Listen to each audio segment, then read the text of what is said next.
Are you looking to sell your Magic the Gathering cards? Yeah, me too. Well, if so, you're in luck. Today, we're going to go over just that. So how about you sit back, relax, and let's get into it.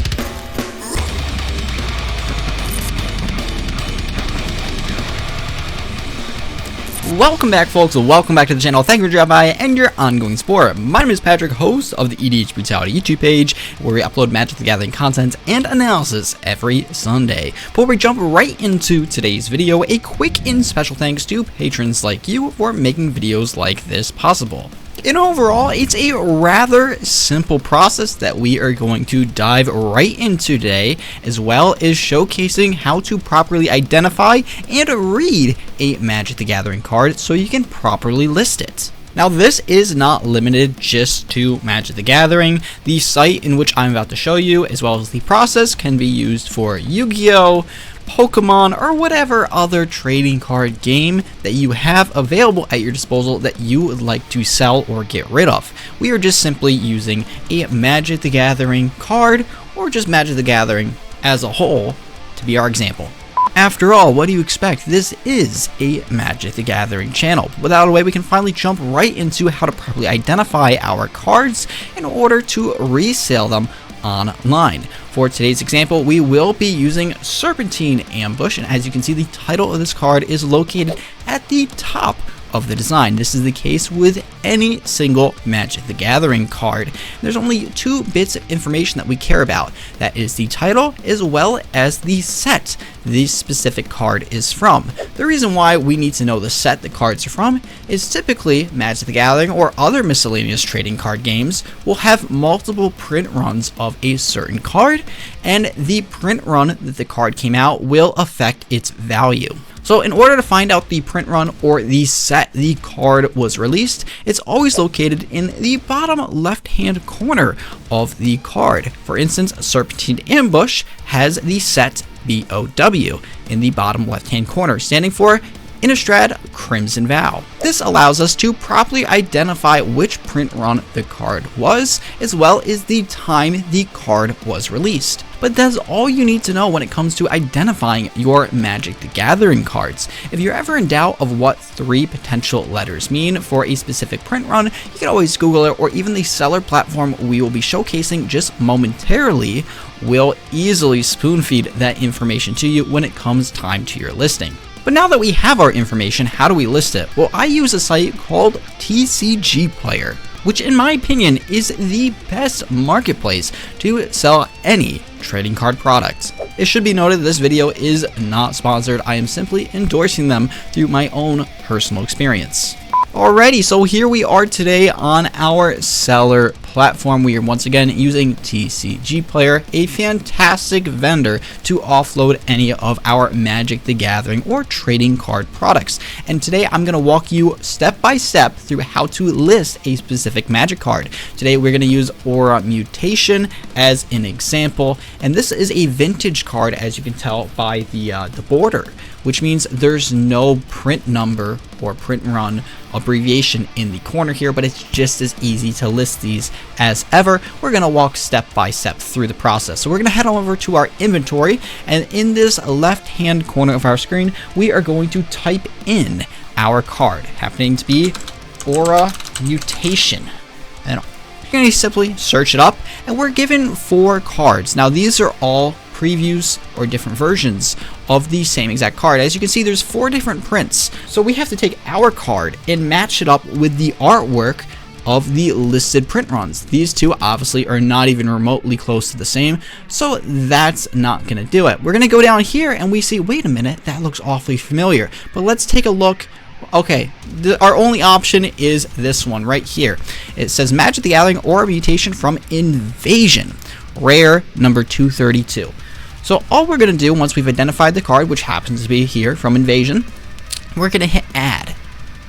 Okay, it's going to bring us to this page, and it's going to show all the prices. This is the lowest near mint price sold. This is the last sold listing, and this is the market price it's recommending. So we don't want to go by the last sold listing. We typically want to go to the TCGPlayer low, but always use your cost basis. So for example, if I bought this for $5 back in the day, don't sell it at a loss, maybe hold on to it, or perhaps even list it at a higher price and just let it sit there, and then if it ever dips back up in price and increases, well, who knows, someone may purchase it.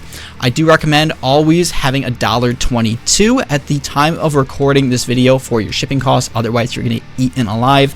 And I typically won't sell cards that are below 50 cents each.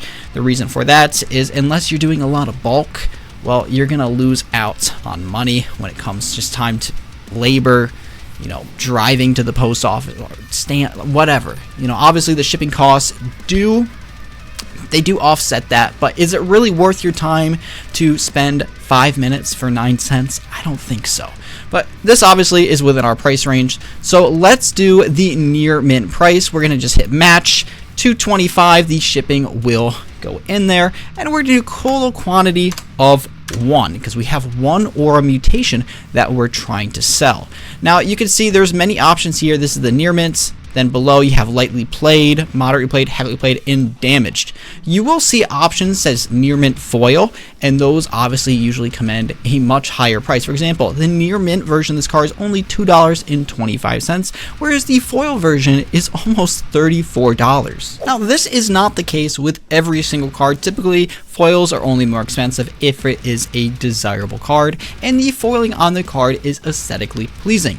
How do you identify a foil? Well, it's rather straightforward. For example, we're going to use our Serpentine Ambush once again, as we did in the beginning video. This is a standard print of it. Then we have the foil version. The foil shines. It's almost like an oil finish to it. It's foiled. See how shiny it is? It's actually messing up my green screen because it is so... it's shiny. I don't know what else to say. If you're ever in doubt, just look at your card and move it around, and if it's shining in the lights compared to another card that just maybe is reflecting light but it's rather flat, that's how you identify a foil. So if it's a foil, the only thing you're going to do differently is rather than having it in the top section here where it's just the condition of the card, you're going to list the price for the section where it has the foil listings, and then just input your quantity, your asking price, so on and so forth. If for some reason you're not selling a card in English, you just keep scrolling and it has Chinese, French, whichever, German, whichever language your card is in. So watch, all we're going to do this, and we're going to hit save. And there we go. We just added our listing to TCGPlayer. And what I really enjoy about TCGPlayer is we don't need to upload any photos. No, the store does that for us. As you see, it already has a preview here. So overall, it's a rather fluid experience. Like I said, you don't need to list any photos. You don't need to take any pictures. All you need is your card name and know what print run it is, which is rather straightforward. If you're more interested on the taxation as well as commissions that this free marketplace platform takes out, you can find that information on their website. As far as shipping goes, that too is rather easy. It's not very complex. You simply just get an envelope, a stamp, and mail your card out. Now when it comes to protecting that card, I like to do 2 things. First, I get the BCW card sleeves, and I pair it with their BCW hard top loaders. And overall, this ensures that your card will be safe in transit and get to its destination without damage. And they're rather cheap as well. As a matter of fact, I did get 1,000 of each, so for a total of 2,000 items for a total of $138. Of course, the more you buy, the cheaper each will be, but it really just depends how many cards you would like to offload. And honestly, it's just a great way to make some passive income selling cards if you have the means to market yourself as well as the quantity of product to sell quite frequently. If not, well, there's always a good, if not, you know, or perhaps you just want to do it like me and just recuperate some of the costs for the cards you no longer use. But yeah, that's going to do it for today's video. I hope I was able to help you out in your journey to selling Magic the Gathering cards. And if you have any questions, feel free to leave them down in the comment section below. So that way, if you want to stay tuned for future videos here on the channel, make sure you like, subscribe, and hit the bell down in the bottom right-hand corner of your screen. And that being said, my name is Patrick, host of EDH Brutality. I thank you for watching, hope you enjoyed, and I'll see you in the next video. Peace out, guys.